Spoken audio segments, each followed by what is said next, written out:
નમસ્કાર વિદ્યાર્થી મિત્રો, આજે આપણે ધોરણ 4ના ગુજરાતી વિષયના એકમ 6 પર્વતનો મુરબ્બોના પ્રશ્નોત્તરોનો અભ્યાસ કરીશું.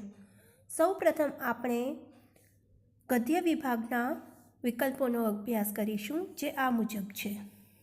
પહેલો વિકલ્પ છે કોણ બજારનો વિડીયો ઉતારતો હતો? એનો જવાબ છે આર્યન. 2. શાકભાજીની લારી કોની હતી? એનો જવાબ છે સકરાભાઈની. 3. વિકાસભાઈ અને દર્શનાબહેન શું ખરીદતા હતા? એનો જવાબ છે કપડાં. 4. હર્ષદભાઈએ સાયકલ પર શેના કેન લટકાવ્યા હતા? એનો જવાબ છે દૂધના. 5. કોણ ફુગ્ગા લઈને બજાર વચ્ચે હતું? એનો જવાબ છે શ્રીધરભાઈ. પછી આપણે ખરા ખોટાઓનો અભ્યાસ કરીશું. ખરા ખોટાઓ આ મુજબ છે. 1. રામપુરના બજારમાં રોજ જેવી ભીડ જામી હતી. ખોટું. 2. રવિ મોબાઈલમાં બજારનો વિડીયો ઉતારતો હતો. ખોટું. 3. મૃગેશભાઈએ ખરીદેલી વસ્તુઓ થેલીમાં મૂકી. સાચું કે ખરું? 4. હર્ષદભાઈની સાયકલનો કીચુડ અવાજ આવતો હતો. ખરું અથવા સાચું? 5. અમૃત કાકાના બળદનું નામ પર્વત હતું. સાચું. ખરા ખોટાઓનો અભ્યાસ કર્યા પછી આપણે ખાલી જગ્યાઓનો અભ્યાસ કરીશું. ખાલી જગ્યાઓ આ મુજબ છે. પહેલી ખાલી જગ્યા છે ખાલી જગ્યા ચાવાળાની દુકાને તો ટોળું જ હોય. ખાલી જગ્યામાં જવાબ આવશે ચંદ્રકાંત.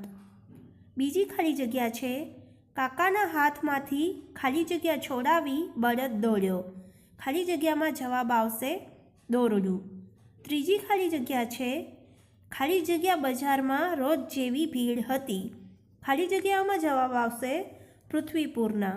ચોથી ખાલી જગ્યા છે કાકાએ બળદનું નામ ખાલી જગ્યા પાડેલું. એમાં જવાબ આવશે પર્વત.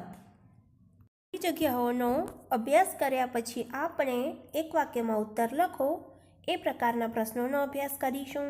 પ્રશ્નો આ મુજબ છે. 1. સકરાભાઈની શાકભાજીની લારી કેવી રીતે આગળ વધતી હતી? પ્રશ્નનો જવાબ છે સકરાભાઈની શાકભાજીની લારી ધીમે ધીમે આગળ વધતી હતી.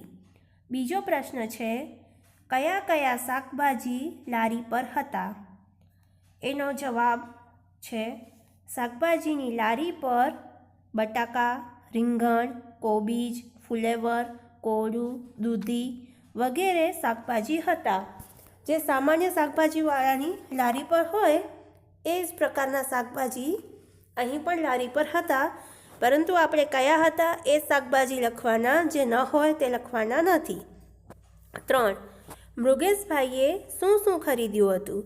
આ પ્રશ્નનો જવાબ છે મૃગેશભાઈએ બ્રશ, કાંસકો, તેલ વગેરે ખરીદ્યું હતું. 4. અમૃત કાકાએ બળદનું નામ પર્વત કેમ પાડેલું? એનો જવાબ છે બળદનું ડુંગર જેવું મોટું શરીર જોઈને અમૃત કાકાએ તેનું નામ પર્વત પાડેલું. આપણે વિભાગ બીના એટલે કે પદ્યને લગતા પ્રશ્નોનો અભ્યાસ કરીશું, જેમાં આપણે ખરા ખોટાઓનો અભ્યાસ કરીશું. ખરા ખોટા આ મુજબ છે. પહેલું છે મુરબ્બો ખાવા 10 ઉંદર ચાલ્યા. ખોટું. 2. ઉંદરોને ધરાઈને મુરબ્બો ખાવા મળ્યો. સાચું. 3. શેઠે પૂંછડી ઝાલીને ઉંદરોને ખેંચી કાઢ્યા. સાચું.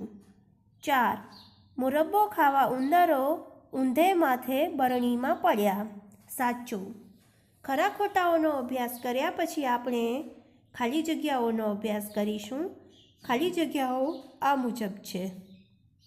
પહેલી ખાલી જગ્યા છે ખાલી જગ્યાનો મુરબ્બો ખાવા 4 ઉંદર ચાલ્યા.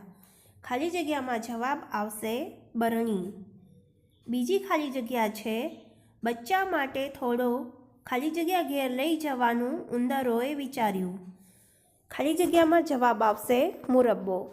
ત્રીજી ખાલી જગ્યા છે ખાલી જગ્યા કરતાં બધા ઉંદરો ભાગી ગયા. ખાલી જગ્યામાં જવાબ આવશે ચૂં ચૂં. ચોથી ખાલી જગ્યા છે મુરબ્બો ખાલી જગ્યા હતો, એમાં જવાબ આવશે રસદાર. પાંચમી ખાલી જગ્યા છે બચ્ચા ખાલી જગ્યા ચોટેલ મુરબ્બો ખાવા લાગ્યા. ખાલી જગ્યામાં જવાબ આવશે ડીલે એટલે કે શરીર પર. અહીં આપણી એકમ 6 પર્વતનો મુરબ્બોના પ્રશ્નોત્તરોની સમજૂતી પૂરી થાય છે. ફરી મળીશું નવા વિડીયો સાથે. આભાર.